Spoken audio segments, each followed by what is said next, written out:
మీ Srinivas Chauhan advocate. మిత్రులారా, ఒక కేసులోని విషయం ఏంటి అని అంటే, అలహాబాద్ ప్రాంతంలో ఒక తల్లి తనకు 3 కుమారులైతే తన పేరు మీద ఉన్న ఆస్తిని ఒక కుమారుడికి మాత్రమే గిఫ్ట్ డీడ్ చేసి ఇచ్చింది.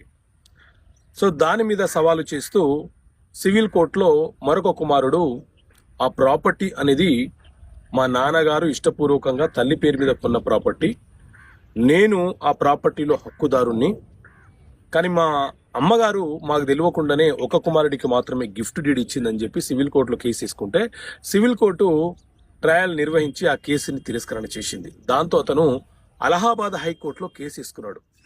సో అలహాబాద్ హైకోర్టులో కేసు తీసుకున్నప్పుడు అలహాబాద్ హైకోర్టు ఆ కేసుని క్షుణ్ణంగా విచారణ జరిపి హోమ్ మేకర్ అయినటువంటి భార్య పేరు మీద భర్త కొనుగోలు చేసిన ఆస్తి ఏదైతే ఉందో అది జాయింట్ ప్రాపర్టీకి